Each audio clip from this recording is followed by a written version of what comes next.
प्रिय विद्यार्थियों, मैं Ranvijay Pandey Deoria senior secondary school Deoria के ऑनलाइन कक्षा में आप सभी बच्चों का बहुत बहुत स्वागत करता हूं। आइए आज हम लोग कक्षा 6 संस्कृत रुचिरा के अंतर्गत आने वाले पंचम पाठ है 5वें पाठ वृक्षा पाठ की व्याख्या का अध्ययन करेंगे। तो देखिए आप लोगों का ये 5वां पाठ है वृक्षा। तो है पहला श्लोक है वने वने निवसन्तो वृक्षा वनम वनम रचयन्ति वृक्षा। देखिए तो यहाँ कवि का कहने का आशय है कि प्रत्येक वन में वृक्ष निवास करते हैं और वनों से वृक्षों से ही वन बनते हैं, वृक्षों से ही वन बनते हैं। क्या वन हमारे लिए कितना उपयोगी, हमारा क्या उपकार करते हैं, उनकी स्थिति कैसे, इसके बारे में जो है यहाँ कवि ने लिखा है। तो देखेंगे वने वने निवसन्तो वृक्षा वनम वनम रचयन्ति वृक्षा शाखादोलासिना विहगा तै किम पूजन्ति वृक्षा पिबन्ति पवनं जलं सन्ततं साधु जनायुः सर्वे वृक्षा अस्पृशन्ति पादैः पातालं च नभः शिरस्सु वहन्ति वृक्षा पयोदर्पणे स्वप्रतिबिम्बं कौतुकेन पश्यन्ति वृक्षा प्रसार्य स्वच्छाया संस्तरणं कुर्वन्ति सत्कारं वृक्षा। ये जो है डॉक्टर हर्षदेव माधव द्वारा लिखित श्लोक है। तो इसी का जो है हमें व्याख्या का अध्ययन करना है। तो चलिए हम लोग देखते हैं।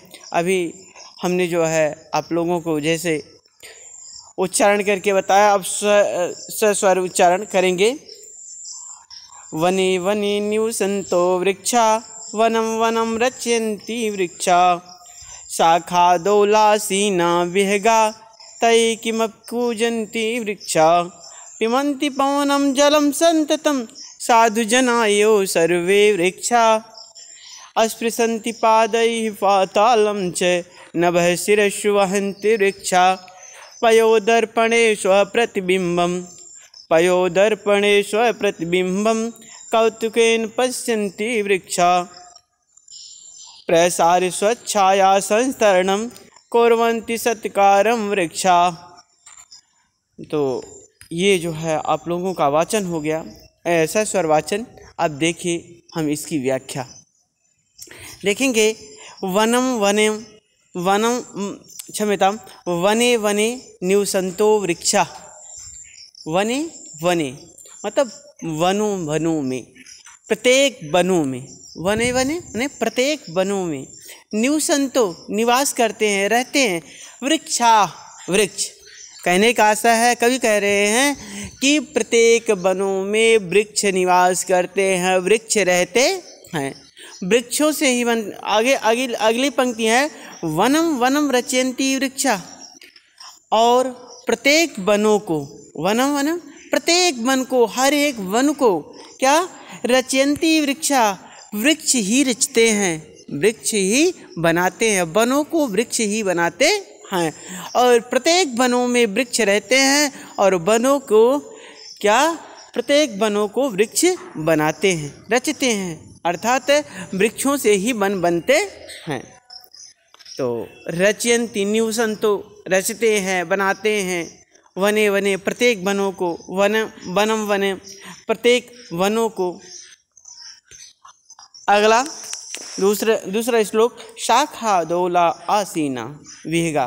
देखिए यहाँ शाखा माने टहनी डाली, दोला माने झूला, आसीना बैठकर, आसीन माने बैठकर, विहगा माने पक्षियाँ, तै किम पूजन्ति वृक्षा, तै माने वह, तै किम कुछ ऐसा प्रतीत होता है कि कुछ पूजन्ति पूजते हैं, बोलते हैं। देखिए पूजन्ति माने बोलना, वृक्ष मधुर ध्वनि करना, बोलना, चहकना, कुछ भी, वृक्षा वृक्ष। देखिए शाखा दोला सीना विहगा अर्थात शाखा डाली रूपी झूले पर, दोला माने झूला, आसीना बैठकर, मतलब डाली रूपी झूले पर, वृक्षों में जो है डालियाँ होती हैं, उन डालियों पर जो है पक्षियाँ बैठकर कूजती है। तो उसी बात को कवि कह रहे हैं कि शाखा डोला सीना भेगा, मतलब डाली रूपी झूले पर पक्षियाँ बैठकर, वेगा माने पक्षी बैठकर, तई कि मैं कूजंती वृक्षा, वो जो मधुर ध्वनि करते हैं, जो बोलते हो, तो ऐसा प्रतीत हो रहा मानो कि कुछ कि कूजंती वृक्षा, ये वृक्ष ही बोल रहे हैं, वृक्ष ही मधुर ध्वनि कर रहे हैं, ऐसा प्रतीत हो रहा मानो वृक्ष ही जो है कूंज रहे हैं, वृक्ष ही बोल रहे हैं। आगे पिबन्ति पवनम जलम संततम साधु जनायु सर्वे वृक्षा। देखिए वो है वृक्ष और क्या करते हैं, तो वृक्ष के बारे में बताते हैं कि पिबन्ति पवनम जलम संततम, ये वृक्ष जो है वह जल को और वायु को हमेशा निरंतर पीते हैं, ग्रहण करते हैं, मतलब जल और वायु जो है वृक्ष जो है ग्रहण करते हैं। साधु जनायु सर्वे वृक्षा, ऐसा प्रतीत हो रहा है मानो सभी वृक्ष जो है सज्जन पुरुषों के समान है। साधु जना, साधु जन माने सज्जन पुरुष, सज्जन जो दुष्ट ना हो, अर्थात जिस प्रकार से जो है सज्जन पुरुष सबका परोपकार ही करता है, उसी प्रकार से वृक्ष ही सबका परोपकार करते हैं, सबको फल देते हैं, लकड़ी देते हैं, औषधि देते हैं, सारे कुछ देते हैं, किंतु वह लेते कुछ नहीं है। तो इसलिए सज्जन पुरुष की भी प्रवृत्ति ऐसी होती है कि सज्जन पुरुष हमेशा सबका उपकार करता है, बदले में कुछ इच्छा नहीं करता। तो इसलिए कह रहे हैं साधु जनायु सर्वे वृक्षा, सज्जन पुरुषों के समान,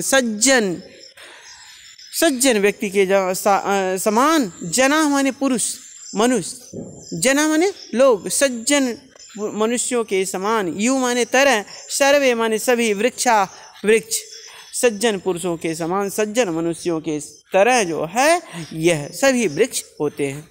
अगला अस्पृशन्ति पादैः पातालम च। देखिए और अगली पंक्ति में बताते हैं, यहाँ कवि बताते हैं कि क्या कह रहे हैं कि अस्पृशन्ति पादैः पातालम च। अस्पृशन्ति माने छूते हैं, पादैः माने अपने पैर से, पातालम माने पाताल लोक को, च माने और, नभः शिरस्सु वहन्ति वृक्षा, और आकाश को, नभ माने आकाश, शिरस्सु माने सर पर, वहत माने ढोते हैं या धारण करते हैं, वृक्षा माने वृक्ष।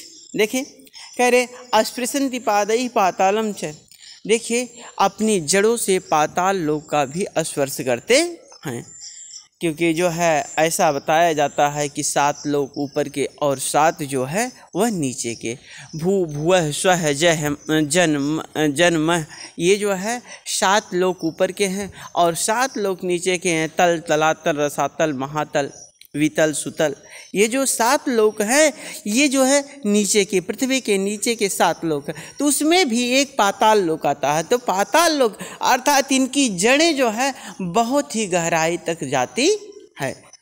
तो देखेंगे अस्पृशन्ति पादैः पातालम च, अपने पैरों से अर्थात अपनी जड़ों से पाताल लोक का स्पर्श करते हैं, और नभः शिरस्सु वहन्ति वृक्षा, अपने सर पर जो है वह आकाश को वहन करते हैं, आकाश को ढोते हैं, अर्थात आकाश को धारण करते हैं, अर्थात इनकी चोटी जो है ये बहुत ही ऊंचे होते हैं, आकाश को भी जो है ऐसा प्रतीत हो रहा है मानो आकाश को भी ढोते हैं। आगे पयो दर्पणे स्व प्रतिबिंबम कौतिकेन पश्यन्ति वृक्षा। देखिए पयो दर्पणे, जल रूपी दर्पण में, जल रूपी पयो माने जल और दर्पण माने शीशे, और स्व प्रतिबिंब, स्व माने अपने, प्रतिबिंब माने परिछाया को, अपने प्रतिबिंब को, अपनी परिछाया को, कौतुकेन उत्सुकता पूर्वक, पश्यन्ति माने देखते हैं, वृक्षा माने वृक्ष। देखिए कह रहे हैं पयो दर्पणे स्व प्रतिबिंबम, जल रूपी दर्पण में, जल रूपी दर्पण में अपने प्रतिबिंब को, अर्थात जो वृक्ष जो है नदियों के किनारे हैं, समुद्रों के किनारे हैं, तो वह जो है वह वृक्ष जो है अपने ही प्रतिबिंब को मानो उत्सुकता पूर्वक कुचक कर जो है उस प्रतिबिंब जल रूपी, जल में जो है अपनी परछाया को, अपनी परछाई को, अपने प्रतिबिंब को, जैसे जानते हैं जैसे दर्पण के सामने आ जाते हैं तो हम अपना चेहरा दिखाई देता है, उसी प्रकार जल भी जो है उन लोगों लोगों के लिए, जो वृक्षों के लिए जो है जल रूपी दर्पण में वह अपने ही स्वप्रतिबिंबम कौतुकेन पश्यन्ति वृक्षा, उत्सुकता पूर्वक अपने ही प्रतिबिंब को, अपनी ही परछाया को देखते हैं। पश्यन्ति माने देखते हैं, कौन? वृक्षा।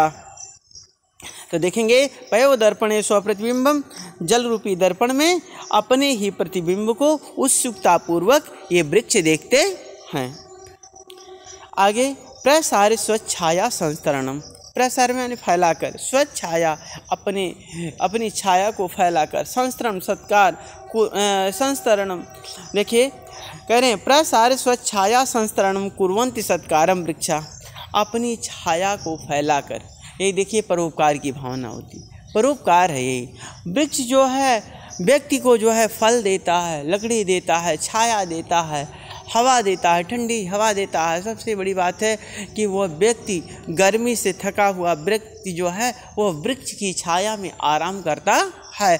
तो ये जो है वह क्या, स्वच्छाया संस्तरणम, देखिए अपनी छाया को फैलाकर, अपनी छाया को फैलाकर, कुर्वन्ति सत्कारम वृक्षा, ये वृक्ष जो है सत्कार करते हैं। सभी सज्जन पुरुषों का, सभी मनुष्यों का जो है वृक्ष जो है ये सत्कार करते हैं। कोई भी प्राणी इनकी छाया में विश्राम करता है। इसके लिए प्रसार स्वच्छाया संस्तरणम कुर्वन्ति सत्कारम वृक्षा, कह रहे हैं वह वृक्ष जो है इतने परोपकारी होते हैं कि अपनी छाया में सब, छाया से सबका सत्कारम, सबका आदर करते हैं। कौन? वृक्षा।